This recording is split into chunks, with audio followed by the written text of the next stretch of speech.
이런 말이 잘 실감이 나지 않을 수도 있는데 진짜 지금 우리나라 국립중앙박물관은 전세계 문화 애호가들 그리고 여행 인플루언서들에게 있어 프랑스나 영국의 박물관들보다 훨씬 더 매력적인 최고로 힙한 성지로 언급되고 있는 완전 핫플레이스입니다. 그러니까 불과 몇 달 전 뉴스에서 우리나라 국립중앙박물관이 세계 5위에 올라섰다고 했을 때 전 세계인들 그리고 특히 우리나라 국민들도 이게 도대체 무슨 일인가 하면서 너무 놀랐던 적이 있습니다. 그러니까 우리가 보통 박물관이라고 하면 떠올리던 그 유명하다는 프랑스의 루브르 박물관이나 영국의 대형 박물관 그리고 미국의 메트로폴리탄 박물관과 이제는 우리 국립중앙박물관이 거의 동급으로 어깨를 나란히 하게 된 정말 이게 꿈인지 생시인지 쉽게 믿기 힘든 너무도 엄청난 뉴스였는데 그런데 우리 국립중앙박물관의 순위가 최근 또 갑자기 무려 4위로 올라서 버렸습니다. 관람객 수도 무려 600만 명이나 다녀갔는데 게다가 이건 지난번 500만 명을 돌파한 지 불과 2달 만에 벌어진 일입니다.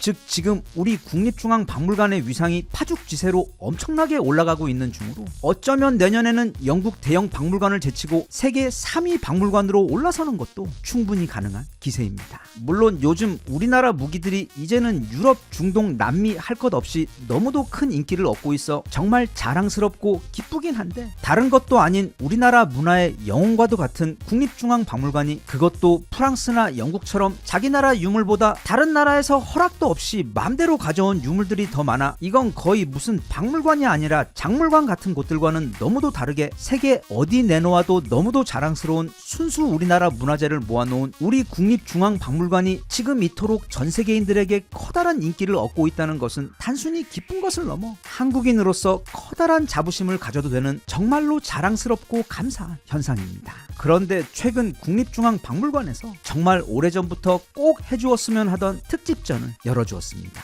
바로 이순신 장군 탄생 480주년 및 광복 80주년 기념 이순신 특별전입니다. 그래서 딱히 연말이라고 또는 연초라고 누가 불러주는 사람도 없고 만나주는 사람도 없어 또 오랜만에 혼자 국립중앙박물관에 다시 들렸습니다. 기억하시는 분들도 계시겠지만 작년 초 1월에도 사유의 방을 방문하기 위해 방문한 적이 있어 딱 1년 만에 다시 방문하게 되었습니다. 오전에 비가 살짝 내려 땅이 조금 젖기는 했는데 그래서 아주 운치 있어 멋진 날이었습니다. 지난번과 다른 점이라면 그때는 입구부터 박물관 실내까지 거의 사람이 아무도 없어서 꽤 편하게 여기저기를 천천히 둘러볼 수 있었는데 이번에는 여기 사진에 보이는 것보다도 훨씬 더 많은 분들 그리고 놀랄 만큼 너무도 많은 외국분들이 방문을 하고 있어서 조금 기다리기도 많이 했고 움직이는데 불편함 역시 적지 않게 있었지만 기분은 굉장히 좋았습니다. 안으로 들어가 보면 박물관 중앙에 거대한 LED 화면으로 광개토 대왕비가 실물 크기로 전시가 되어 있었는데 이게 실제로 보면 여튼 사유의 방 기획하신 것도 그렇고 여기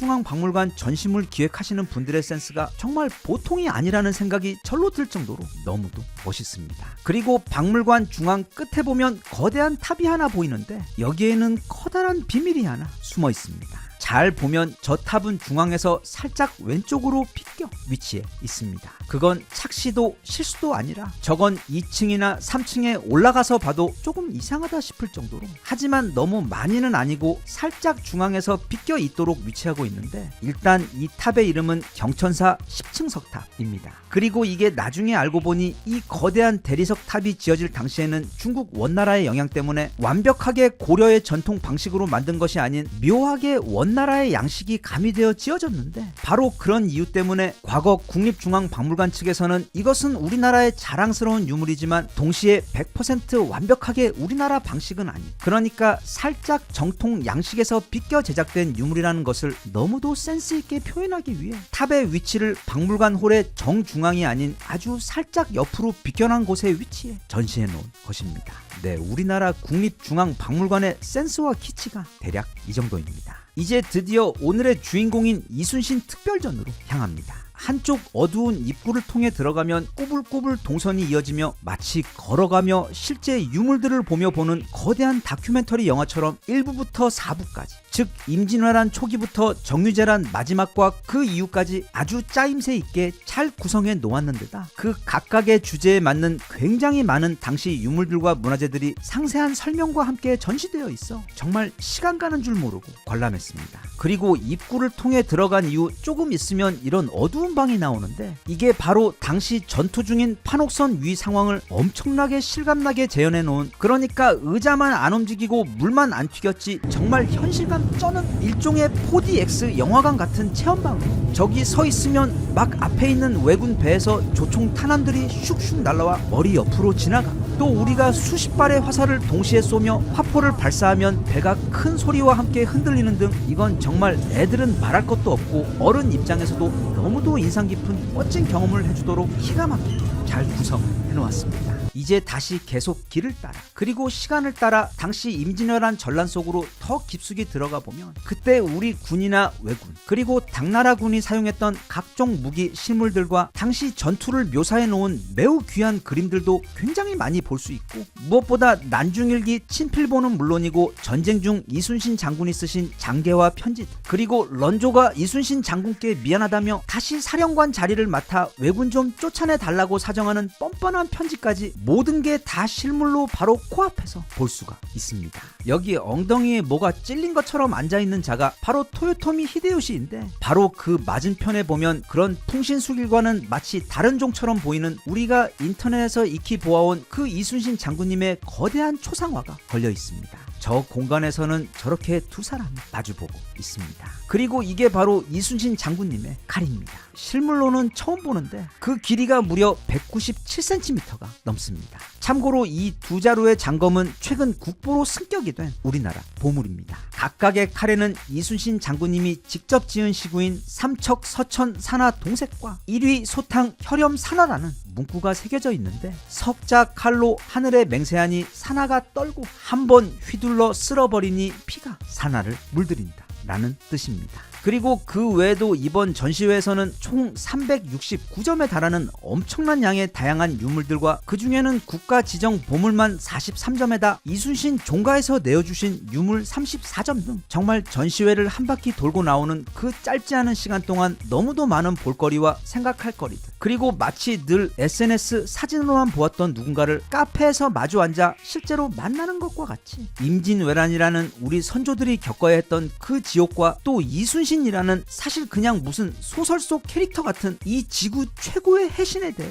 마치 얼마 전까지 살아있던 사람 또는 예전에 알았던 사람을 처음으로 다시 만나는 것과 같은 너무도 특별한 경험을 하도록 해주었습니다. 그리고 이제 1시간 넘게 걸었더니 벌써부터 하체에 부하가 걸리며 걸음걸이가 이상해지고 체력이 급격히 떨어지기 시작해서 이순신 장군님께 감사 인사 및 새해 인사 올리고 전시장을 빠져나왔습니다. 하지만 아무리 힘들어도 오랜만에 다시 찾은 국립중앙박물관이다 보니까 최애 장소인 사유의 방도 다시 찾아가 봤는데, 여기 사진처럼 지난번에는 사람이 아무도 없어서 그 사유의 방 안에서 그저 부처님들과 나 그렇게 우리 셋만 아늑하게 너무 좋은 시간을 보낼 수 있었는데, 이번에는 입구부터 너무도 많은 분들이 차례대로 관람을 하고 계셔서 그냥 멀리서만 안부 인사드리고 이제는 정말 쓰러질 것 같아 집으로 향했습니다. 전시장 밖에 보니 정말로 많은 외국인들이 있었습니다. 커플도 많았고 가족과 함께 오신 분들도 많았으며 나이가 지긋하신 정말 멋진 분들도 꽤 많이 보였는데, 여기 보이는 커플은 짜증나게 서로 뭐가 그렇게 좋은지 바짝 붙어 앉아 박물관 여기저기를 손가락으로 가리키며 너무도 행복해하고 있어서 그들에게 다가가 이왕 이렇게 외국인 방문객을 만난 이상 우선 이번에 우리 국립중앙박물관을 관람해본 소감과 또 캐대언의 효과로 지금 우리 국립중앙박물관이 자국에서 얼마나 유명하고 인기가 많은지 그 생생한 이야기들,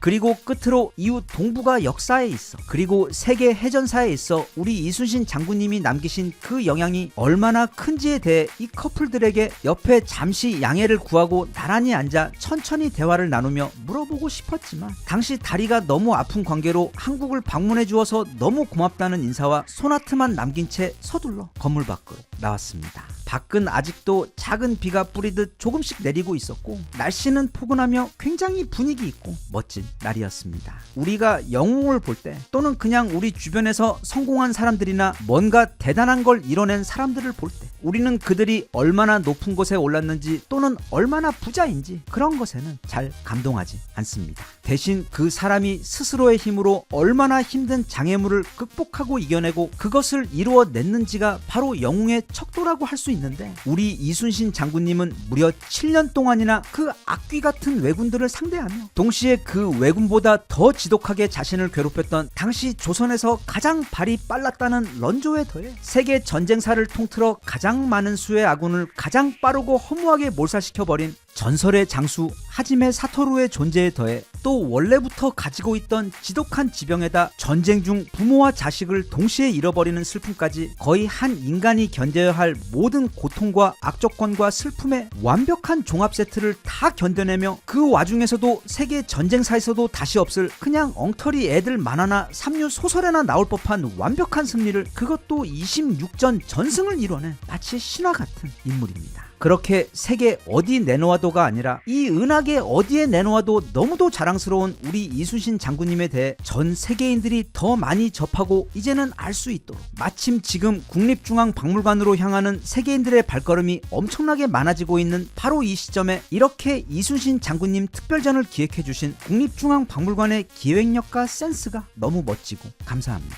이번 이순신 특별전 전시회는 올해 쓴 5,000원 가운데 그냥 압도적으로 가장 잘 쓴 5,000원이었던 것에 더해 최근 몇 년 가본 국립중앙박물관 방문 가운데 가장 재미있고 볼거리 넘치며 지금 우리나라 문화가 세계 속에서 얼마나 인기가 많은지 몸으로 실감할 수 있었던 너무도 즐거운 경험이었으며 역사를 잘 아는 우리 어른들에게도 너무도 뜻깊고 특별한 경험이었지만 특히 아이들에게는 다시 없을 너무도 소중하고도 귀한 경험이기 때문에 그게 초등학생이든 아니면 대학생이든 간에 아이들이 있으신 집에서는 꼭 시간을 내어 이번에 함께 국립중앙박물관을 방문하시면 아마 두고두고 아주 소중한 추억이 될 것 같습니다.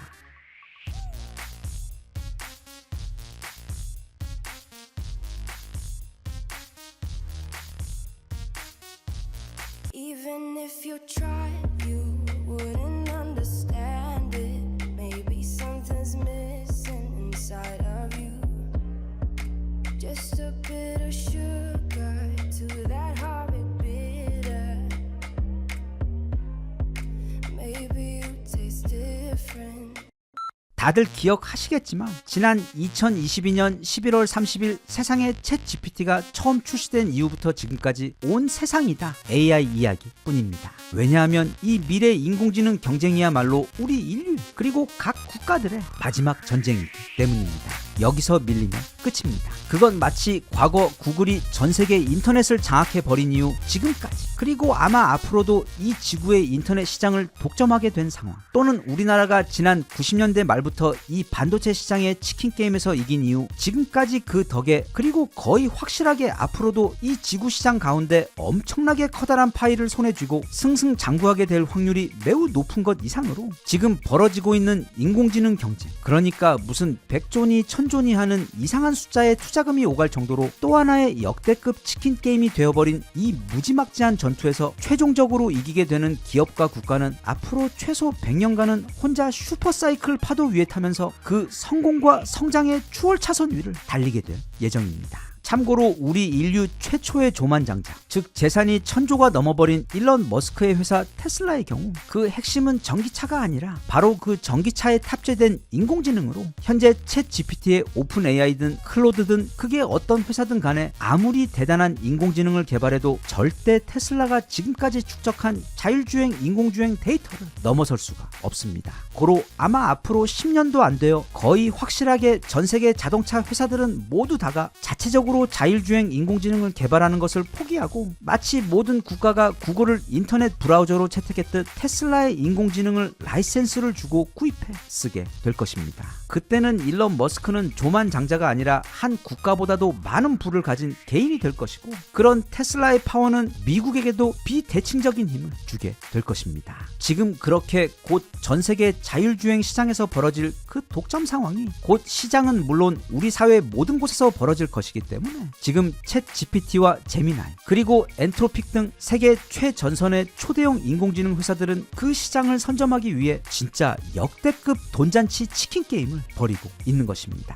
그런데 그런 상황에서 우리는 솔직히 지난 약 3년간 명실공히 세계 최강 디지털 초강대국임에도 불구하고 그리고 세계 최대 반도체 제조 국가임에도 불구하고 미국과 중국이 저 멀리 앞서가는 것을 이 중요한 레이스에서 관중석에 앉아 타는 가슴으로 바라만 보고 있었어야 했는데 이제는 상황이 많이 다릅니다. 우선 우리나라 대표 인공지능 기업들 예를 들어 네이버와 LG의 경우 그동안 GPU도 없었는데 도대체 뭘 어떻게 한 것인지 지난 그 3년의 힘든 기간 동안 자체적으로 일부에서는 미국, 중국 다음으로 세계 3위에 오를 만큼 뛰어난 인공지능을 개발하는데 성공했습니다. 그래서 이제는 이렇게 강력한 기술력을 막대한 물량의 GPU와 든든한 투자로 한껏 밀어주어서 여기서 더 빨리 치고 앞서 나갈 수 있도록 해주어야 하는데 이게 하느님 부처님께서 우리 기도를 들어주신 것인지 다들 알다시피 지난 연말에 우리 삼성동 깐부치킨에서 전세계 최고 차팔이 우리 현대 회장님과 폼파리 제드래곤이 엔비디아로부터 우리나라에 무려 26만 장의 GPU를 밀어주겠다는 약속을 받아낸 것입니다. 26만 장의 GPU는 말하자면 앞서 이야기했던 우리나라 그 포탄 이야기처럼 이제 이 미래 인공지능 개발 전쟁에서 대한민국의 체급을 당장 세계 3위권에 올려놓을 수 있는 어마어마한 양의 총알입니다. 그게 다가 아닙니다. 똑똑한 네이버 그리고 구글이 완전히 정복해버린 전세계 모든 국가들 가운데 유일하게 우리 한국만이 자신들만의 인터넷 플랫폼을 가지도록 해준 그 대한민국의 쏘버린 인터넷 기술력의 핵심인 네이버의 경우 지금 굉장히 똑똑한 전략으로 미국과 중국의 그 거대 기업들에 맞서고 있습니다. 그러니까 이제 곧 이 치킨 게임이 끝나고 나면 아마 모든 국가들이 다 챗 GPT나 제미나 또는 엔트로픽 등 이들 플랫폼 중 한 개를 선택해서 도입을 하게 될 예정인데 네이버는 그 틈새 마켓을 공략하여 스스로 자국의 인공지능 플랫폼을 만들 수 없는 국가들을 공략해서 그들이 미국의 초대형 인공지능 말고 대한민국의 인공지능을 선택하도록 아주 영리한 전략을 짜 공략하고 있습니다. 참고로 전 세계 거의 대부분 국가들이 미국과 중국의 기술을 가져다 써야 하긴 하지만 일종의 거부감이나 두려움도 동시에 가지고 있습니다. 그리고 제정신인 국가라면 중국에서 개발한 인공지능을 자국의 핵심 플랫폼으로 가져다 쓸 일은 없기 때문에 사실 이제 남은 건 미국의 인공지능뿐인데 그런 국가들에게 미국의 인공지능 제품들보다 더 친숙하고 강한 경쟁력을 가질 수 있도록 하기 위해 예를 들면 네이버의 하이퍼 클로바 X의 경우 주로 중동과 동남아를 먼저 선점할 생각으로 자사의 인공지능에게 아랍어와 동남아 언어에 특화된 기술을 지금 학습시키고 있습니다. 이렇게 되면 미국 인공지능들과 성능은 비슷하면서도 그 나라 사람들이 너무도 편한 자국어로 서비스되는 네이버의 인공지능을 사용하며 편리함과 편안함을 느끼게 될 것인데 그렇게 네이버는 미래 사람들이 이 인공지능이라는 새로운 기술에 느끼는 그 근본적인 거부감과 두려움을 편안함과 신뢰감으로 바꾸어 더 빠르고 쉽게 친숙해져 사용할 수 있도록 해주는 전략에 집중하며 지금 개발을 하고 있습니다. 게다가 우리나라는 전 세계에 적이 없는 나라로 이 지구에서 가장 선하고 신뢰받는 무해한 이미지가 그 트레이드 마크이기 때문에 게다가 또 최근에는 너무도 많은 이유들로 전 세계에서 마치 슈퍼스타 아이돌급 인기와 사랑을 받고 있기 때문에 그 이유만 충분하다면 더 많은 국가들이 이왕이면 우리 대한민국의 기술을 도입하고 싶어 할 겁니다. 그리고 LG의 경우 역시 물론 엑사원이라는 실력 빵빵한 인공지능 연구팀이 있지만 그것보다 더 중요한 건 바로 LG가 지난 30년 넘게 구축해놓은 로봇 군단들입니다. LG가 무슨 로봇 군단이 있어? 이게 무슨 말이야? 라고 생각할 수도 있는데 우리가 집에서 쓰는 세탁기, 냉장고, TV 그리고 심지어 청소기까지 사실 다 로봇입니다. 차도 로봇입니다. 대신 지금은 걔네들이 따로 뇌가 없어서 우리 인간의 뇌로 걔네들의 몸을 작동하는 수준에 있습니다. 여기 보이는 것 같은 사람 모양을 하고 있는 휴머노이드 애들만이 로봇가 아닙니다. 그런데 미래 인공지능 개발이 어느 정도 수준에 도달하게 되면 그때는 우리 일상의 모든 물건들에 다 일일이 인공지능이 들어가게 되어 이제 그 각각의 물건들이 다 스스로 생각하고 움직일 수 있는 진짜 로봇들이 될 예정인데 그리고 또 그 각각의 로봇들은 IoT 기술을 통해 서로 대화를 하며 자기들끼리 알아서 일을 처리하는 시대가 곧 찾아올 텐데 소프트웨어인 인공지능 기술이 물리적 영역으로 넘어오게 되는 그 변화가 가장 빨리 찾아오게 될 분야가 바로 가전제품입니다. 그리고 우리나라는 현재 전세계 가전제품 시장을 거의 지난 20년 가까이 완전히 독점에 가까운 수준으로 그 판매량부터 기술력까지 완전히 장악하고 있는 전세계 가전제품 생산 초선진국이자 명품 국가입니다. 그렇기 때문에 예를 들어 앞서 설명한 네이버의 그 자국에 친숙한 언어와 기타 옵션들이 장착된 똑똑한 인공지능들이 전 세계인들이 가장 좋아하고 이미 가장 많이 사용하고 있는 우리 LG 가전 제품에 적용되어 판매를 시작하게 되면 그때는 그 어떤 것도 이들의 침투를 막을 수 없을 정도로 정말 빠르고 거침없이 전 세계 시장은 물론 전 세계인들의 가정과 거실 그리고 침실 안으로 가장 먼저 빠르게 침투할 수가 있게 됩니다. 세상 모든 서비스들도 그게 아무리 대단하고 뛰어난 기능이 있어도 우선은 처음부터 많은 사람들이 사용을 해주어야 그게 결국 최종 승자가 되고 성공을 하게 되는데 전 세계 최강 가전 제품 제조국인 우리나라의 경우 이미 그 시장과 미래 소비자들의 안방 안으로 이미 한 발을 벌써 들여놓고 있는 경우나 마찬가지일 정도로 지금 굉장히 유리한 상황에 놓여 있습니다. 끝으로 이 인공지능 관련 한 가지 더. 지금 진행 중인 이 인공지능 시대를 향한 거대한 치킨 게임은 표면적으로는 반도체 확보의 싸움이자 또 그 반도체로 만드는 거대한 데이터 센터를 더 빨리 더 크게 짓기 위한 쩐의 전쟁이기도 하지만 그 전에 먼저 상상을 초월하는 수준의 전기를 24시간 필요로 하는 그 데이터 센터들을 위한 에너지 확보 전쟁이기도 합니다. 여기 보이는 이 데이터 센터 한 개에서 1년간 쓰는 전기의 양은 그 자체로 스웨덴이나 아르헨티나 규모의 국가가 1년간 사용할 모든 전기의 양과 같습니다. 우리가 챗 GPT한테 지금 몇 시야와 같은 아주 간단한 질문 딱 한 가지만 해도 거기에 들어가는 전력은 집에 있는 대형 세탁기를 1시간 넘게 돌리는 전기보다도 많습니다. 그래서 인공지능의 힘은 누가 더 그런 데이터 센터를 더 크게 그리고 더 많이 짓느냐의 싸움인데 대신 현재 전 세계 그 어느 국가도 심지어 미국도 사우디도 그런 수준의 전기를 감당할 만한 시스템을 가지고 있지 못합니다.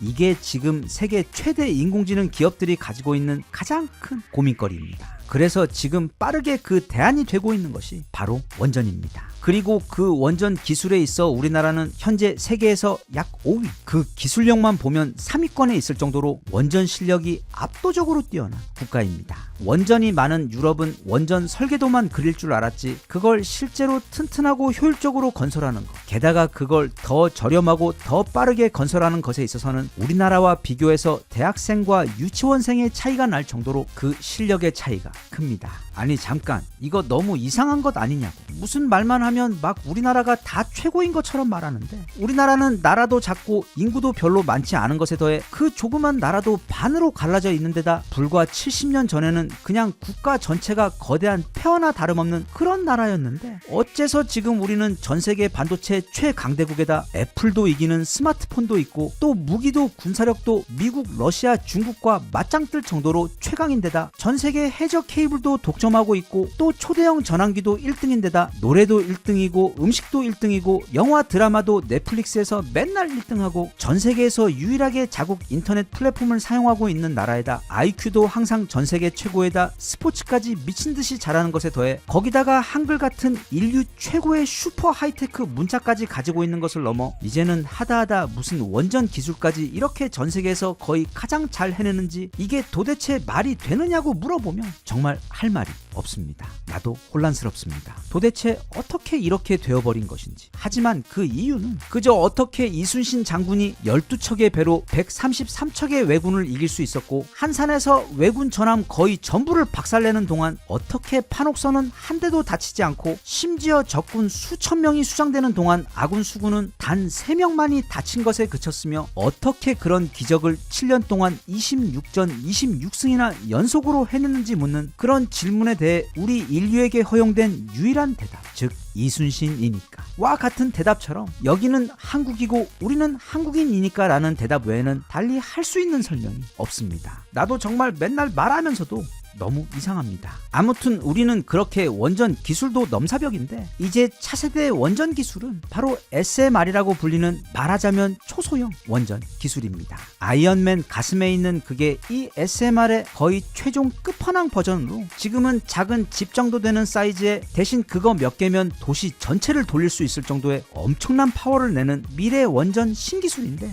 문제는 또 이걸 쇠를 깎아서 만들어낼 수 있는 곳이 전 세계 우리나라가 유일하다는 점입니다. 그 원천 기술은 미국이 가지고 있고 그들은 그걸 설계할 수가 있습니다. 하지만 만들 수가 없습니다. 그래서 최근 미국의 뉴스케일이나 엑스에너지 등 미국 최고의 SMR 설계 회사들이 두산과 같은 한국 회사들에게 찾아와 SMR을 만들어 달라고 줄을 서고 있는 상황입니다. 즉 앞으로 반도체만큼이나 전 세계적으로 어마어마한 수요가 몰리고 있고 미국, 중국 할 것 없이 모든 나라들이 반드시 필요로 하게 될 그 SMR 건설 기술을 현재 우리나라가 거의 독점하는 수준으로 가지고 있기 때문에 이건 단지 우리나라의 우리 인공지능 데이터 센터들을 위해 그 기술을 활용하는 것 외에도 상상을 초월하는 수준의 해외 건설 및 기술 수출 효과가 있을 것 같아 그건 마치 또 하나의 반도체 핵심 기술력을 가지고 있는 것처럼 이제 2026년을 시작으로 다시금 우리나라가 엄청난 기세로 이제는 세계 10위를 넘어 세계 5위, 3위 강대국이자 선진국으로 빠르게 치고 올라가는 데 있어 아주 소중한 핵심 동력이 되어줄 전망입니다.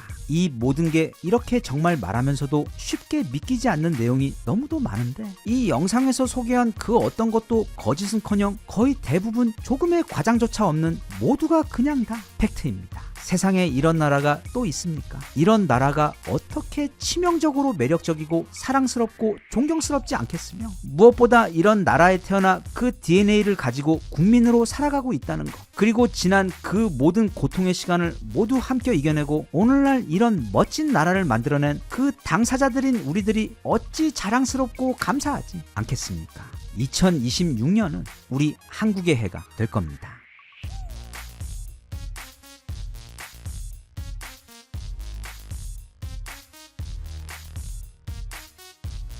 Even if you tried, you wouldn't understand it. Maybe something's missing inside of you.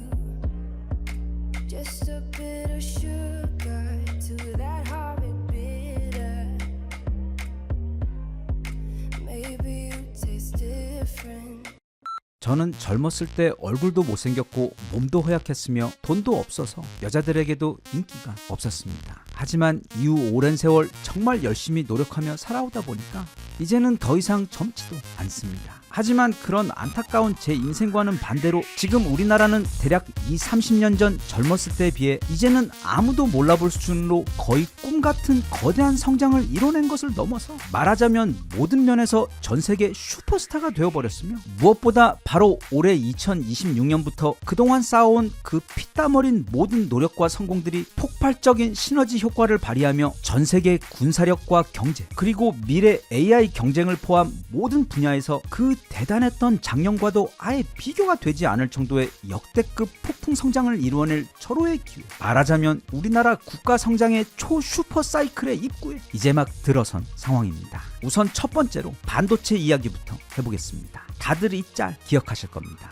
우리 삼성전자가 4만 원에서 왔다 갔다 하며 사람들이 다들 이제 삼성전자는 완전히 끝났다고 또 한국 반도체 신화도 모두 끝났다며 실망하고 조롱하고 있었을 때 오직 저 현명한 백인 궁예 할아버님께서만 삼성전자의 미래를 정확하게 알고 계셨습니다. 그런데 이 반도체 슈퍼사이클은 과거에도 두 번 정말 크게 왔었습니다. 다들 기억하시겠지만 그 처음은 바로 1990년대 말부터 시작된 전 세계의 PC 열풍이 불었을 때이며 또 그래서 전국의 상가마다 컴퓨터가 빼곡히 차있는 PC방들이 넘쳐나던 바로 그 즈음이었는데 사실 그때 세상에는 삼성 말고도 반도체를 만드는 회사들이 꽤 많았습니다. 예를 들면 미국의 마이크론과 당시 유럽 최강이었던 독일의 키몬다 또 일본의 국력을 모두 갈아 넣어 밀어줬던 엘피다에다 어쩌면 그때 잘 풀렸으면 지금의 TSMC처럼 될 수도 있었던 대만의 난야까지 마치 좁은 방 안에다 타이슨과 효도루 우리 홍만이 형 그리고 제이슨 본에다가 존 위게 심지어 제다이까지 다 모여있던 곳이 바로 당시 글로벌 반도체 시장이었습니다. 그리고 그때 전 세계의 반도체 회사들은 이제 팔리는 PC의 숫자만큼 그 안에 들어가는 반도체 숫자도 기하급수적으로 늘어날 것이 뻔했기 때문에 그 엄청난 초호황 시장에서 독점권을 잡기 위해 서로 원가 이하로 싸게 제품을 팔면서 상대가 말라 죽을 때까지 서로 멸망전을 벌이는 일명 치킨 게임이라는 것을 하게 되었는데 그때 남들보다 늦게 17의 반도체 생활을 시작한 우리 삼성전자는 잘난 놈 제끼고 안경제비같이 배신하는 놈 다 죽이고 덤핑하는 놈들까지 다 제끼고는. 그러니까 그때 반도체 생활하던 회사들이 100이 있었다면 지금 삼성전자만큼 하는 회사가 자기 혼자 남았을 정도로 그냥 혼자 다 씹어먹어 버리고서는 시장의 1위가 되어버리며 그때부터 이 지구 반도체 시장의 주인이 된 경우입니다. 그리고 그때 이뤄낸 그 처절하지만 영광스러운 독점의 효과는 이후 두 번째 슈퍼사이클인 스마트폰 시대의 도래까지 이어지면서 삼성전자는 이후 막 이상한 숫자들, 그러니까 1년에 매출이 수십조 원씩 하는 말도 안 되는 역대급 매출을 일으키는 글로벌 공룡 기업이 된 것입니다. 그리고 삼성전자는 한국의 대표 기업이 되어 한국 전체 경제를 거의 터보 수준으로 견인하면서 그 덕에 우리나라 경제 역시 세계 10위권까지 올라설 수 있었습니다. 그런데 이번에 다시금 이제 세 번째 반도체 슈퍼사이클이 도래했습니다. 이번에는 인공지능입니다. 그런데 이번 슈퍼사이클은 이전 두 번의 PC와 스마트폰 슈퍼사이클과는 차이가 좀 있습니다. 바로 규모입니다. 그냥 PC에 몇 개 들어가고 스마트폰에 작은 반도체 몇 개 들어가는 수준이 아니라 인공지능 시장은 크게 AI 엔진과 거대한 데이터 센터에 이전과는 비교도 되지 않을 정도로 막대한 양의 반도체가 들어가는 현상이다 보니까 그 이전 슈퍼사이클을 다 합하고 거기다가 몇을 곱한 것 이상의 반도체 수량이 필요한 경우입니다. 그래서 삼성전자는 그 굴욕의 4만 전자 시기를 탈출하고 차례대로 7층, 8층, 9층에 있던 고객님들까지 모두 다 탈출시킨 다음에 이미 작년 3분기에 벌써 삼성전자 역사 최대 매출을 갱신한 상황에서 이제 2026년을 시작으로 한 해 영업이익 100조 원 시대를 열 것으로 매우 안전하게 전망되고 있는 상황이며 올해 삼성전자의 주가도 15만 원을 넘어설 수도 있다는 예측이 나오고 있는 이유입니다. 참고로 오늘 기준 삼성전자의 주가는 벌써 12만 8천 원, 그리고 우리 코스피도 4,300을 넘어서 버린 상황입니다. 또 그와 함께 마찬가지로 엄청 약진하고 있는 SK 하이닉스, 이렇게 두 마리 공룡이 전세계 반도체 슈퍼사이클을 선두에서 이끌면서 그 경제적 호황은 고스란히 우리나라의 경제적 퀀텀 성장으로 이어져 조만간 미국의 실리콘밸리를 능가하는 세계 테크 시장을 좌지우지하는 실리콘 반도가 될 예정입니다. 두 번째 이야기는 바로 지금 너무 심각한 유럽의 재무장과 한국 무기 수출의 슈퍼사이클 상황입니다. 최근 이제 우크라이나 종전 이야기도 물 건너간 상황에서 이제는 유럽도 더 이상 우크라이나만 방패막이 삼아 뒤에서 말로만 또 돈으로만 응원하던 시대가 지나고 이제 다들 슬슬 상황의 심각함을 인지하고 직접 재무장을 시작하면서 사실상 이제 유럽 국가들 전체가 전시 경제로 들어서는 시대로 진입하게 되었습니다. 유럽의 대장격인 독일의 경우 2026년 국방비 예산으로 무려 120조 원을 편성한 상태인데다 2030년까지 그걸 거의 200조 원까지 늘리겠다는 계획입니다. 참고로 우리나라의 내년 국방비가 약 66조 원입니다. 이거 독일이 또 독일을 하는 것이 아닌가 싶고, 그래서 빨리 독일 전국의 미술 학도들의 군입대를 금지시켜야 하는 게 아닐까 하는 걱정이 좀 들기도 하지만, 오히려 독일은 최근 과거 폐지했던 징병제를 다시 부활시켜 2027년부터 만 18세 이상 남성들을 강제 입대시키는 법안을 이미 거의 통과시켜 놓은 상태입니다. 참고로 여기서 흥미로운 것 한 가지는 독일 청년들의 경우 복무 기간이 대략 6개월밖에 되지 않는데 월급은 또 무려 445만 원이나 됩니다. 그런데도 독일 청년들은 복무 기간이 너무 길고 또 월급은 너무 적다며 징병제를 반대하고 있는 입장입니다. 어쨌든 독일 상황이 이런 것처럼 유럽의 또 다른 대표 국가인 영국 역시 2030년까지 GDP의 2.5%까지 국방비를 올리겠다고 발표한 후 극심한 경제난에도 불구하고 작년부터 국방비를 엄청나게 쓰고 있고, 요즘 돈이 너무 없어서 실제로 거의 파산 직전 상황까지 가 있는 프랑스의 경우 또한 부채 때문에 2026년 모든 정부 예산을 동결한 상태지만 오직 국방비만큼은 오히려 계속 올리며 쓰고 있는 상황이며, 그 외 유럽의 다른 작은 나라들, 그 중에서도 특히 러시아와 가까이 붙어있는 발트 3국 등 유럽의 모든 나라들이 지금 모두 다 사실상 가지고 있는 돈을 모두 다 무기 재무장에 쏟아붓고 있는 상황입니다. 그 액수가 향후 5년간 거의 2천조 원에 달합니다. 그리고 이런 상황에서 당연히 지금 가장 주목받고 있는 곳이 바로 우리나라입니다. 우리나라는 육해공 모든 무기를 다 직접 만드는, 그리고 그것도 거의 무슨 붕어빵 만드는 수준으로 어마어마한 속도로 찍어내는 전 세계 유일한 국가입니다. 대신 그렇게 빨리 만들어내면서도 그 성능이나 만듦새, 즉 신뢰성 면에서도 세계 1위 특 A급 수준으로 유지하는 현 시점 전 세계 최대 군수공장이 바로 대한민국입니다. 일부는 말합니다. 유럽이 그렇게 다 재무장을 하게 되면 그들은 EU와 나토로 묶여있기 때문에 다들 한국 무기가 아닌 독일 무기를 사게 될 것이어서 우리에겐 그저 그림의 떡일 뿐이라고.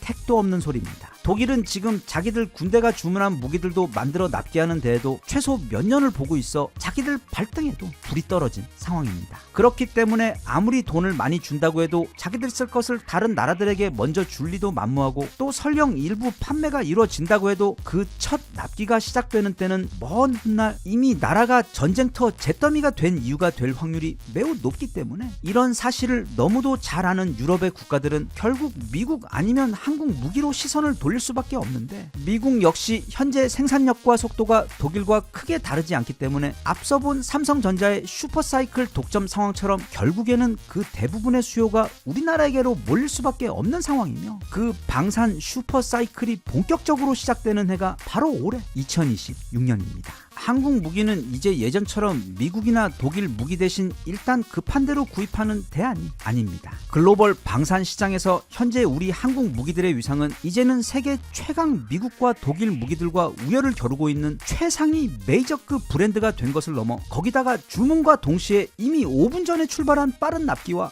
무기의 최상급 퀄리티 가치를 모두 고려할 때 이제는 모두가 원하고 가지고 싶어하는 현 시점 대한민국은 전 세계 최고의 명품 방산 브랜드입니다. 게다가 약 3년 전 시작된 이 방산 슈퍼사이클 때에는 주로 우리의 육군 무기들, 즉 K2 흑표와 K9 자주포가 수출의 주를 이루었다가 이후 군함과 잠수함 같은 우리 해군 무기들도 함께 약진을 하며 방산 수출의 캐파를 늘려왔는데, 그런데 이제는 드디어 우리의 비밀병기 KF-21까지 개발이 완료되고 또 모든 테스트까지 그냥 한 방에 완벽하게 성공해버리면서 이제 2026년부터는 기존의 강력한 육군과 해군 무기들에 더해 전 세계 항공 무기들 가운데 가장 따끈따끈한 최신상 스텔스 전투기인 KF-21까지 힘을 더하며 그야말로 육해공 완벽한 종합 세트로 전 세계 방산 시장을 완전히 장악하게 될 예정입니다. 자, 그럼 우리 무기 수출은 그렇다 치고, 그런데 우리나라 자체의 군사력도 올해 정말 장난이 아닙니다. 작년 2025년 때와 비교해도 이제는 아예 체급이 달라져 버렸습니다. 즉 이제 한국은 거대한 고래들 사이에 낀 새우가 아니라 이제는 수틀리면 그 고래들을 잡아먹어 버릴 수도 있을 만큼 거대하고 강력한 괴물새우가 되어버릴 것입니다. 일단 그동안 우리가 그렇게 노래를 불렀던 그 탄두 머리 크기만 8톤에 달하는 전세계 최대 변태 미사일 현무5,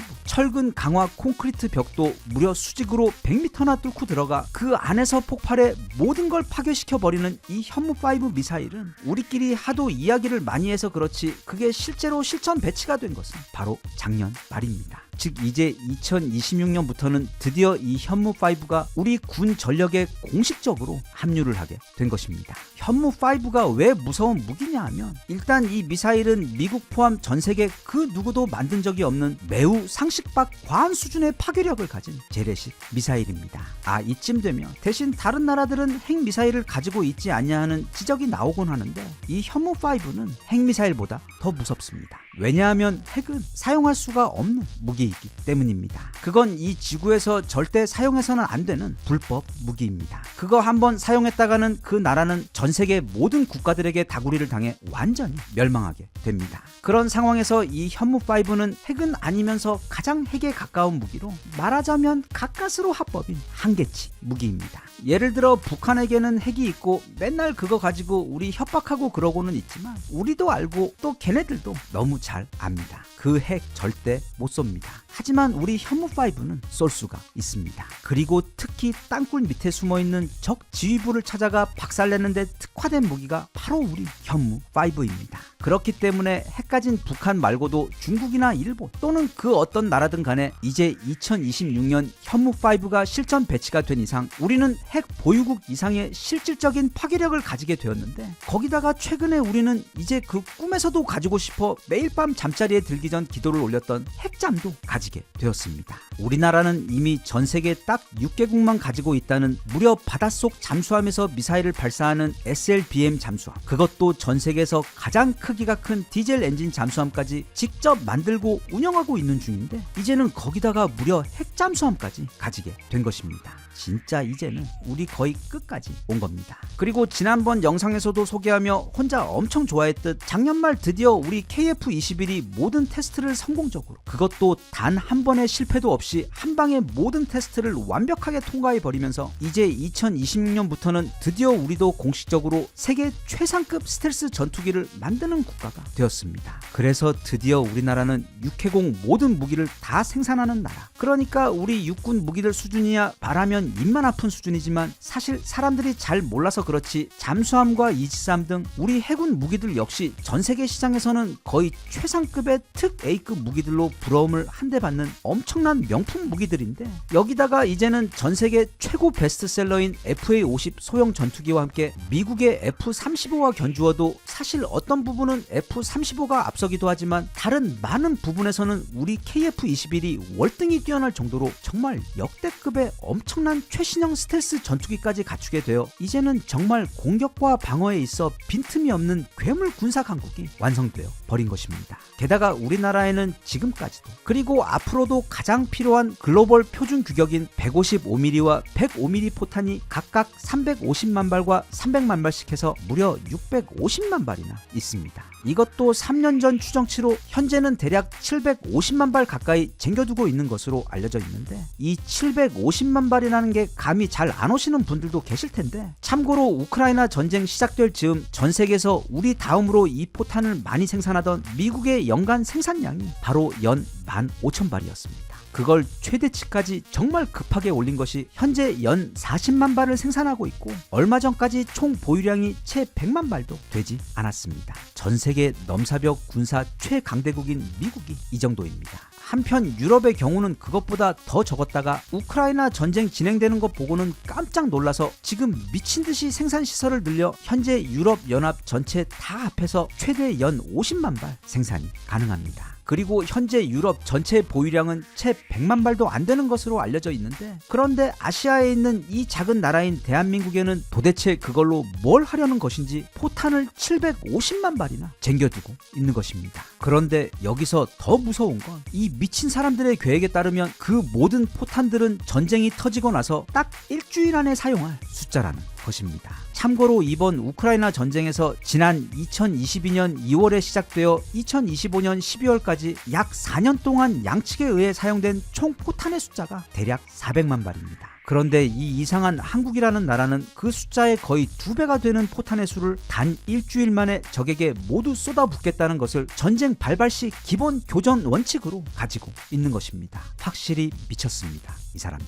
아주 정상이 아닙니다. 그래서 너무 좋습니다. 누구는 말합니다. 대신 이제 유럽도 포탄을 생산을 본격적으로 할 거기 때문에 곧 우리만큼 많이 보유하게 될 거라고. 그럼 우린 뭐 놉니까? 그러니까 먼 훗날 대략 10년 후 유럽의 포탄이 500만 발 정도 쌓여 있을 때 우리나라에는 아마 2천만 발 정도 쟁겨 있을 겁니다. 즉 우리나라는 정상적인 사고로는 이해가 어려운 수준의 그 치료제가 없다는 무서운 불치병 후천성 만성 화력 부족 증후군에 70년 넘게 시달리다 결국 화력이 종교가 되어버린 살짝 미친 국가입니다. 그래서 그게 누구든 우리와 전쟁을 하게 되면 뭐 그게 미국이든 러시아든 우리보다 강한 국가와 붙게 되면 우리가 지고 멸망할 수도 있겠지만 대신 그 상대도 다시는 정상적인 국가 기능을 할 수 없을 정도로 거의 목숨만 붙어있는 만신창이가 될 수밖에 없습니다. 그게 바로 누구든 건드리면 결국 이겨도 지게 되는 그 유명한 대한민국의 독침 전술입니다. 그런데 우리나라가 정말 너무도 무서운 군사 국가인 이유는 고작 이게 다가 아닙니다. 실제 싸움을 해보신 분들은 잘 아시겠지만 우리 같은 보통 사람들은 처음에는 서로 엄마 찾고 가족 안부 물으며 우통 까고 뭘 꺼내서 줄넘기를 하네 막 서로 죽이네 어쩌네 하지만 그래서 결국 붙게 되면 서로 눈 감고 허공에다 막 이상한 펀치 몇 번 휘두르다가 보면 대략 1분 정도만 지나도 둘 다 완전히 체력이 바닥나 이제 만사가 귀찮고 빨리 집에 가서 쉬고 싶어집니다.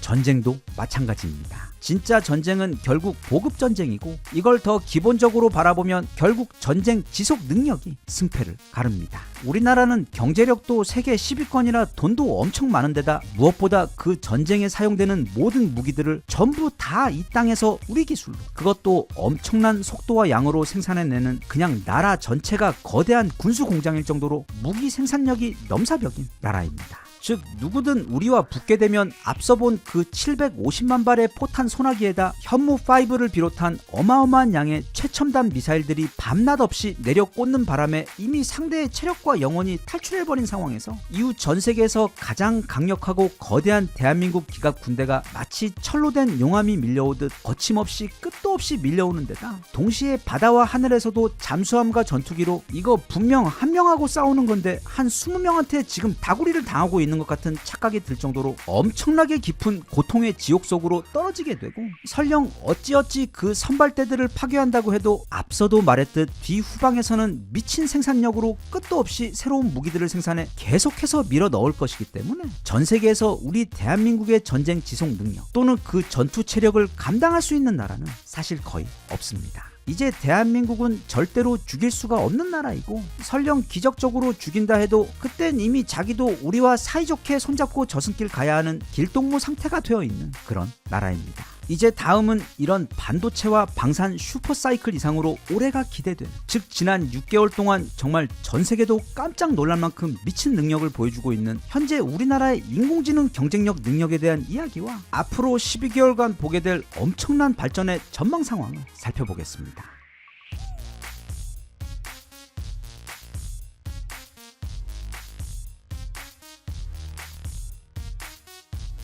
Even if you tried, you wouldn't understand it. Maybe something's missing inside of you. Just a bit of sugar to that horrid bitter. Maybe you taste different.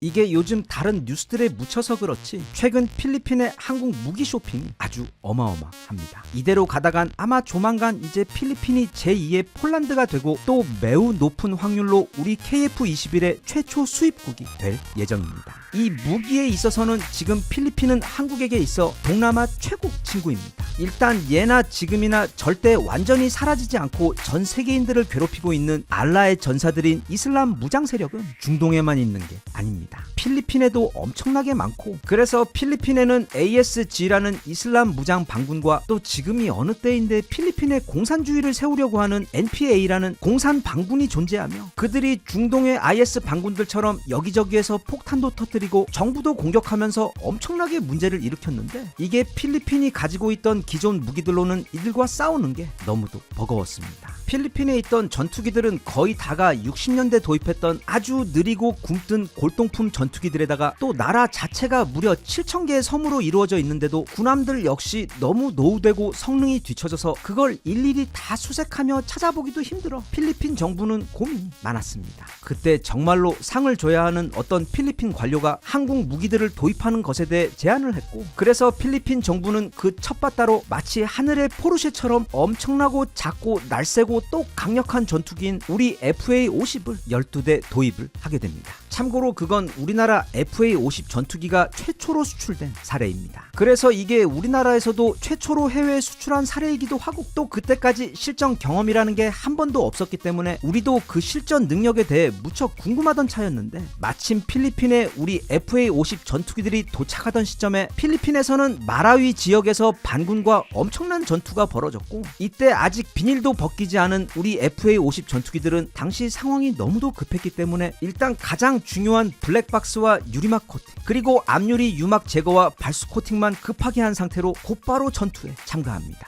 그리고 그 전투에서 FA-50들은 필리핀 공군이 이전까지 단 한 번도 경험해보지 못했던 말도 안 되는 기동성과 공격력, 그리고 감으로 쏘는 재래식 미사일이 아닌 정확하게 반군의 본거지들만 완벽하게 타격해서 순식간에 불바다로 만들어버리는 작지만 매운 맥그리거급 전투력을 보여주면서 이때 필리핀 정부는 우리 FA-50과 사랑에 빠져버립니다. 그리고 필리핀은 생각합니다. 아니, 대한민국 육군 무기가 강한 것은 전 세계 초딩들도 다 아는 것이고, 또 한국의 해군 무기들이야 저기가 이순신의 나라인데다 얼마 전까지 나라 이름까지 조선이었기 때문에 뭐 설명조차 필요가 없고, 그래서 그 육해공 중 가장 약한 무기가 공군 무기일 텐데 저 작은 전투기가 저렇게나 강한 전투력을 보여준다면 과연 한국의 해군 무기는 또 얼마나 강할지 매우 유익한 호기심이 발동하며 이제는 한국에게 군함을 주문하기 시작합니다. 그래서 곧바로 현대중공업에게 무려 2600톤급 호위함 2척을 주문합니다. 그리고 이때 한번 우리 가게에 들어온 고객님은 평생 고객으로 만드는 데 있어 전 세계 최고의 세일즈맨인 우리나라는 마침 퇴역 예정이었던 한국 해군의 초기함이었던 충주함을 그냥 쿨하게 필리핀에게 선물로 보냅니다. 아무튼 이때부터 이미 한국과 필리핀 사이에는 망고보다도 달달한 사랑이 싹트고 있었습니다. 하지만 이 세상 제 아무리 잘생긴 얼굴도 또 뜨거운 사랑도 신뢰가 뒷받침되어주지 않으면 그 관계는 절대로 오래가지 못합니다. 그런데 필리핀이 주문한 그 호위함, 이름하여 호세 리잘함과 안토니오 루나함이 드디어 필리핀에 도착하게 되었는데, 이게 한국이 원래 배를 잘 만든다는 건 누구나 잘 알고 있었지만 이 호위함들을 직접 받아보니 그 성능이나 만듦새가 좋아도 너무 지나치게 좋은 겁니다. 그런데 문제는 그 호위함들이야 그렇다 쳐도 한국이 그냥 덤으로, 그러니까 선물로 보낸 그 초기함도 이게 중고인지 새 차인지 알 수 없을 정도로 너무도 깨끗하게 손질해서 거의 새 차를 만들어서 보내는 바람에 필리핀 해군은 한국 호위함은 물론 이 초계함에도 완전히 반해버려 이번에는 3,100톤급 최신형 초계함을 또 2척이나 충동 구매를 해버리게 됩니다. 그리고 보통은 이렇게 막 충동 구매를 하면 와이프님께서 고대 로마의 노예들도 무서워할 등짝 스매싱과 함께 한 달 동안 잔소리를 해댔을 테지만, 필리핀 와이프님도 이거 실제로 물건을 받고 보니 너무 퀄리티가 좋아서 사실 자기도 속으로 흐뭇했었고, 무엇보다 지난 2019년 코로나가 전 세계를 강타하며 모든 공장들이 문을 닫아 올스탑 되었을 때, 그래서 원래 오기로 했던 한국 호위함도 오지 못할 것이라고 내심 이해를 하고 있었는데, 전 세계에서 납기를 가장 목숨처럼 여기는 이 한국이라는 나라는 전 세계 군수 공장들의 부품 수급이 완전히 멈춰버리고 공장도 아예 돌리지 못하던 그 상황에서 정말 순식간에 나라 전체에 완벽한 방역 게이트를 설치해버리고, 또 전 국민은 마스크를 쓰고 회사와 공장에 출근하는 것에 더해 회사와 공장에서 점심 식사 시간도 2분할로 운영하는 등 무슨 스테로이드 맞은 불개미들처럼 끊김없이 모든 작업을 완료해버려서 정말 놀랍게도 그 코로나 팬데믹 한가운데서 정확하게 약속한 날짜에 배송을 한 것이 아닌 무려 4개월이나 일찍 호위함을 배송을 해주었던 것 때문에 이미 필리핀 와이프님도 이 한국에 대해서는 완벽한 신뢰를 가지고 있었던 것입니다. 하지만 이게 다가 아닙니다.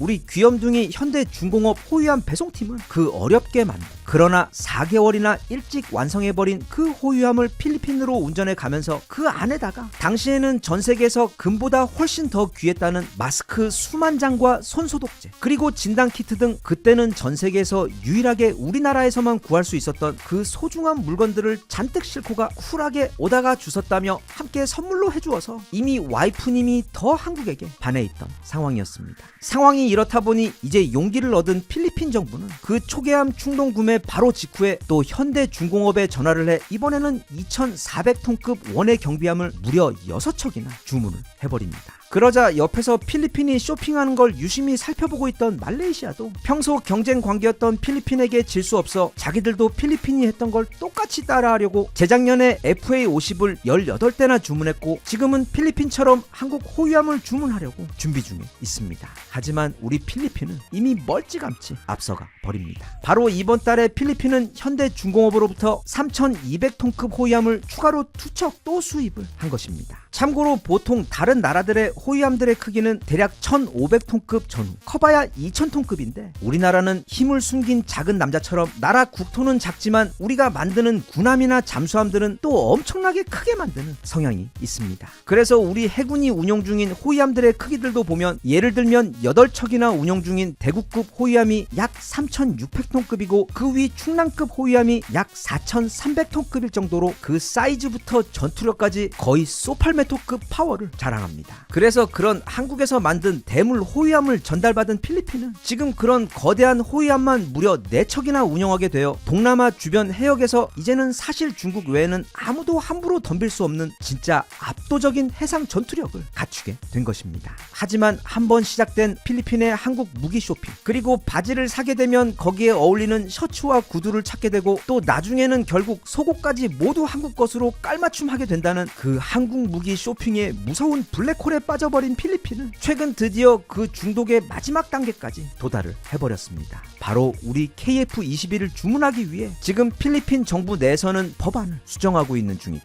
때문입니다. 즉 필리핀 정부의 아르간 C 피날리간 의원에 따르면 현재 필리핀은 한국으로부터 KF-21 20대와 조기 경보기와 공중 구비기를 구매하기로 결정했는데 이게 사이즈가 너무 크다 보니 필리핀 헌법에서 해외 무기 구매 카드 한도를 막아놓아서 지금 대통령령으로 제415 개정안을 실행해서 그 한도를 풀려고 하고 있습니다. 이렇게 되면 매우 높은 확률로 필리핀이 전 세계 최초로 우리 KF-21의 수입국이 될 가능성이 거의 확실해 보입니다. 그리고 지난 약 10년간 필리핀과 한국이 보여준 그 러브스토리, 전 세계 최초로 우리 FA-50 전투기를 구입해준 데다 또 그걸 알뜰히 사용해서 반군들도 이겨주며 전 세계에 우리 FA-50의 실전 전투력을 너무도 고맙게 홍보해주고 또 서로 호위함과 해양 경비함도 주문해주니까 정 듬뿍 담아 초계함도 선물하며 그렇게 알콩달콩 서로 너무도 쌓아온 좋은 마음을 뛰어난 무기 성능과 퀄리티로 갚아주는 과정에서 그 힘들었던 코로나 시기에도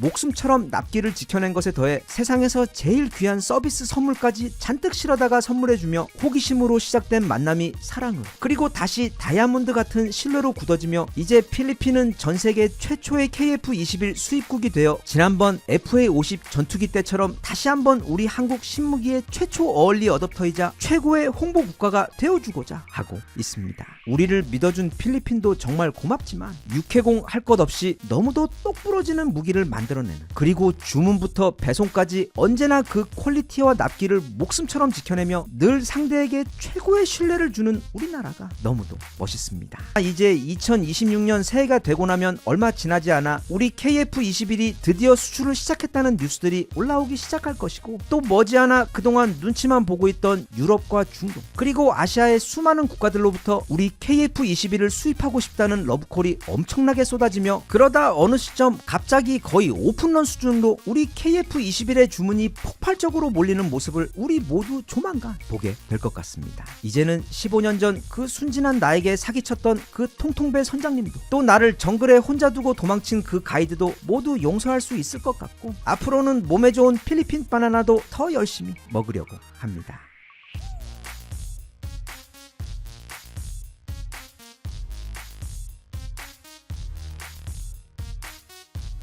Even if you tried, you wouldn't understand it. Maybe something's missing inside of you.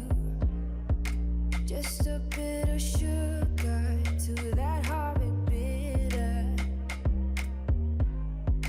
Maybe you taste different. 개인적으로 여러 가지 이유로 참 좋아하지만 솔직히 너무 멀어서 아마 평생 가볼 일은 없을 것 같은 남미의 매력 덩어리 국가인 페루는 그 유명한 잉카 제국의 후예입니다. 그런데 최근 그 잉카 전사들의 후예들이 드디어 신형 무기의 중요성을 깨닫고는 우리 한국 전차와 장갑차를 무려 195대나 구매했습니다. 그런데 그 쇼핑 사이즈가 너무도 큽니다. 무려 2조 원에 달하는 엄청난 금액인데 이건 남미 지역에서 지금까지 우리가 올린 모든 방산 수출 가운데 그냥 원탑으로 가장 커다란 경사입니다. 페루는 이번에 우리의 육군의 자랑이자 전 세계 1위 최강 전차인 K2 흑표를 54대 그리고 K808 장갑차를 141대나 구매했습니다. 참고로 저 K808 장갑차의 이름이 바로 백호입니다. 현무, 천무, 흑표, 백호 등 우리나라 무기들은 참 이름까지 너무 멋집니다. 그래서 이번에 페루는 우리나라의 흑표와 백호를 구입했습니다. K2 전차야 이미 한 500번도 더 소개를 해서 이제는 초등학교 학생들과 시골 할머니들께서도 그게 얼마나 대단한 전차인지 그 스펙을 줄줄 외고 계실 정도로 다들 너무 잘 아시지만 비교적 최신형 모델인 이 백호의 경우 아직 잘 모르고 계시는 경우가 많습니다. 예전부터 이 장갑차를 볼 때마다 디자인이 참 군더더기 없이 엄청나게 야무지게 생겼다고 생각을 했었는데 그러니까 우리가 보통 차들을 봐도 각각 다 얼굴이 보입니다. 이렇게 항상 웃고 있는 차들도 있고 또 어딘가 억울한 듯 울고 있는 차들도 있으며 굉장히 무섭게 화가 난 듯한 얼굴을 한 차들도 있고 외계인 얼굴 같은 더 외계인 얼굴 같은 더 외계인 얼굴 같은 정말 다양한 차들이 있는 것처럼 이 백호를 볼 때마다 작지만 어딘가 굉장히 단단하고 엄청 싸움 잘할 것 같은 매운 얼굴을 하고 있습니다. 이 K808 장갑차는 전장으로 병사를 실어 나르는 일종의 셔틀버스입니다. 승무원 포함 무려 12명을 안전하고 빠르게 전투 지역으로 투입시키는 역할을 하는 무기인데 장갑이 엄청 두꺼워 기관총 같은 것으로는 거의 페인트에 스크래치도 나지 않을 정도로 방호력이 기술력이 뛰어난 것은 물론 심지어 배처럼 물에서도 떠서 기동합니다. 이번 대량 수출 경사 소식이 갑자기 등장한 것처럼 느껴지기도 하는데 사실 이 페루 장갑차 사업은 우리나라가 무려 지난 2022년부터 엄청나게 공을 들이 그리고 결국 막판에 가서 터키의 아르마 장갑차와 치열한 경합을 벌인 끝에 정말로 힘들게 얻어낸 소중한 결실입니다. 게다가 페루 정부는 예정되었던 기존 장갑차 구매 사업을 진행하며 이번에 어렵게 한국 장갑차로 결정을 내린 김에 아예 K2 전차도 무려 54대나 함께 구매를 해버린 것입니다. 그런데 한편으론 페루가 이렇게 무지막지하게 강력한 무기가 정말 필요한 곳인가 하는 의문이 듭니다. 보통 페루 하면 떠오르는 이미지가 크게 두 가지입니다. 우선은 바로 우리 인류의 최고 고대 문명 유산이자 세계 7대 불가사인 마추픽추와 거대한 나스카 지상화들이며 다른 하나는 너무도 귀여운 동물인 라마입니다. 그 이름도 너무 귀여운 이 라마는 낙타나 당나귀처럼 주로 짐을 옮기는 용도로 현지인들이 기르는 대표 가축인데 당나귀와 가장 큰 차이점은 라마는 성격이 아주 착하고 고집이 없다는 점입니다. 그리고 설명이 필요 없는 마추픽추의 경우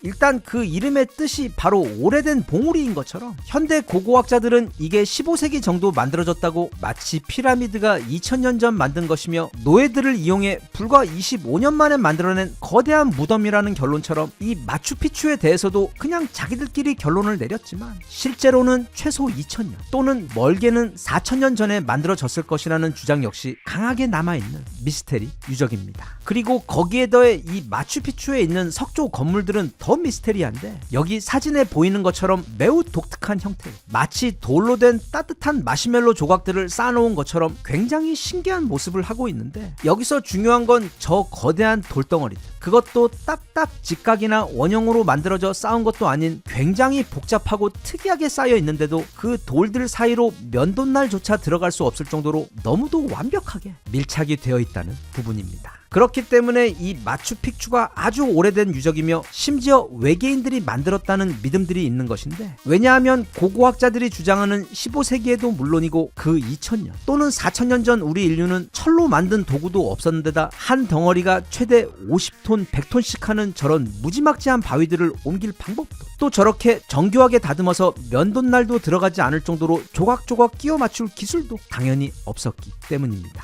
개인적으로 피라미드는 최소 4만 년 이상 된 물건이며 절대로 인간 또는 최소한 지금 우리 인류가 만든 것이 아닌 슈퍼 하이테크 기술이 집약된 어떤 에너지 생성 도구라고 생각하는 데다 전설의 아틀란티스 대륙 역시 그냥 전설이 아닌 화성 그러니까 경기도 화성이 아닌 저기 태양계 화성에서 살던 인류가 멀리 지구에 와서 정착하고 이룬 고대 하이테크 문명이자 그 아틀란티스가 멸망하자 그때 살아남은 사람들이 정착한 곳이 바로 이집트라는 이런 말도 안 되는 황당하고 엉터리 같은 이야기들을 믿고 있는 매우 한심한 사람이기 때문에 저 마추픽추 역시 지금은 잊혀진 고대 슈퍼 하이테크 기술로 지어진 매우 신비한 유적이라는 생각을 가지고 있습니다. 아무튼 저 페루가 어째서 저렇게 강력한 무기들을 그것도 엄청나게 대량으로 수입을 하는지 궁금할 수밖에 없습니다. 왜냐하면 그냥 좀 생각해봐도 최근 태국과 캄보디아 간 전쟁이 터져 캄보디아가 거의 일방적으로 먼지나게 맞고 있는데 그래서 만약 지금 캄보디아에게 저 54대의 K2 전차가 있었다면 그리고 약간의 방공 무기나 또는 FA-50 같은 전투기들이 있었다면 정말 만약 그랬다면 지금의 상황은 완전히 바뀌어 태국에게 저렇게 일방적으로 얻어맞는 대신 반대로 태국으로 진격하는 저 54대의 K2 전차와 141대의 백호를 태국은 막을 방법이 없어 최근 벌어지고 있는 저 전쟁의 상황은 완전히 바뀌었을 겁니다. 지금 페루가 수입한 무기들의 위력이 그 정도입니다. 그래서 그만큼 지금 페루가 수입하고 있는 우리 한국 무기들은 그 파괴력이나 물량 모두 어마어마한데 사실 페루는 그리고 그 주변 동네는 굉장히 평화롭고 조용한 동네입니다. 그 옆 동네에서 엄청 저렴한 블루베리와 바나나를 요즘 엄청 많이 이마트에 수출하고 있는 칠레와 서로 좀 계속 신경전을 하고 있는 관계긴 해도 그게 막 이스라엘과 중동 국가들 또는 인도와 파키스탄 아니면 중국과 대만처럼 실제로 앞으로 어떤 충돌이 있을 정도로 심각한 상황은 전혀 아닙니다. 그런데도 불구하고 이번에 페루가 이렇게 엄청난 쇼핑을 하게 된 이유는 바로 페루의 군대가 그리고 무기들이 너무나도 낡았기 때문입니다. 그리고 페루군에는 이 체계라는 게 아예 없습니다. 그러니까 페루에서 제식으로 사용하고 있는 총만 봐도 과거 소련의 걸작이자 공산주의의 상징과도 같은 AK-47과 그걸 북한에서 개량한 다양한 타입 68 소총, 그리고 이스라엘제 IWI 소총에다 전설의 우지 기관단총, 거기다가 또 미국산 M16과 M4는 물론이고 그냥 봐도 너무 멋있어서 집에 장식용으로 하나 두고 싶을 정도로 너무 예쁜 벨기에산 P90에다 심지어 싱가포르에서 만든 SAR-21과 아프리카산 미니 SS까지 다 갖추고 있는, 이거 무슨 유엔군 같은 대책 없는 체계 때문인데, 문제는 이런 마구잡이 체계가 소총과 전차 그리고 장갑차 등 페루군 전반에 걸쳐 운용 중이기 때문입니다. 그런데 여기서 가장 큰 문제는 그 체계가 너무 무질서하다는 것 외에도 그 무기들이 다 너무 오래되었다는 점입니다. 그래서 일단 전차와 장갑차만 봐도 제일 많은 게 구소련의 T-55 전차로 이게 거의 300대 가까이 있는데, 이건 이제 박물관에서도 너무 오래됐다고 받아주지 않는 물건인데 지금까지 이게 현역이었고, 또 장갑차 또한 대부분 구소련의 BRDM-2와 같은 웬만한 고인물 밀리터리 매니아들도 도대체 저게 언제 만든 물건인지 가늠조차 안 될 정도의 골동품들이 페루군의 주력으로 지금껏 버텨왔기 때문입니다. 그런데 여기서 더 놀라운 부분은 바로 페루가 돈이 많다는 사실입니다. 이 부분에서 많이 놀라신 분들이 계실 텐데, 페루는 남미 국가들 중에서도 가장 부패가 없는 나라로 유명하며, 그렇게 부패가 없는 대신 지하 자원은 또 엄청나게 많아서 지난 약 30년간 굉장히 착실하게, 아니 그 중간에 너무도 황당하게 일본계 페루인 후지모리를 자국의 대통령으로 뽑았다가 엄청나게 고생했던 딱 그 흑역사 시기만 빼놓고는 재정이 매우 건전하고 튼튼한 국가입니다. 그래서 최근 페루는 자국의 무기들을 전부 다 새삥 신형들로 교체하는 작업을 진행 중입니다. 그래서 일단 가장 대표적인 육군 무기들, 그 중에서 장갑차를 한국산으로 교체를 했는데, 돈이 워낙 많다 보니 또 내친 김에 세계 최고 전차인 K2까지 무려 54대나 구입을 한 것이고, 이제 이걸 시작으로 아마 페루군의 모든 무기들을 전부 다 신형으로 순차적으로 교체를 하게 될 예정입니다. 그런데 페루가 이번에 한국산 무기들을 이렇게나 많이 구매를 한 것에 대해 몇몇 전문가들의 분석에 의하면, 일단 지금 페루는 사실 이렇게까지 많은 무기들은 구입할 필요가 없었는데, 페루 입장에서는 앞으로 모든 무기들을 다 바꿔야 하는 입장이라는 것에 더해 무기들 외에도 국가 전반의 시스템을 이번 기회에 세계 최고 선진 기술과 시스템을 받아들여 페루를 지금보다 훨씬 더 탄탄하고 부유한 국가로 만들고자 하는 계획을 가지고 있는데, 그런 계획 하에 그들이 볼 때 가장 도움을 많이 받을 수 있는 곳이자 단지 방산 분야의 경제 외에도 페루의 디지털 및 차세대 첨단화를 위한 변화까지 그냥 한 큐에 그 모든 걸 다 해결할 수 있는 전 세계 유일한 나라가 바로 우리나라이다 보니까, 페루에서도 그런 다방면적인 협력 관계를 위해 이번 흑표와 백호 대량 구매를 시작으로 한국과의 돈독한 관계를 가지고자 하는 것으로 분석하고 있습니다. 페루가 생각보다 돈이 많은 나라인 것도 놀라웠는데, 굉장히 현명하기까지 한 것 같아 앞으로 우리나라와 페루 사이 서로에게 유익하고 힘이 되는 좋은 관계가 너무도 기대가 되며, 또 페루에서의 이번 좋은 성과가 교두보가 되어 중동과 유럽에 이어 이제는 남미에서도 대한민국 무기들 깔맞춤 바람이 불게 되었으면 하는 바람이며, 그 누구보다 갑자기 K2 몰게 된 페루의 전차병들은 정말로 좋겠습니다.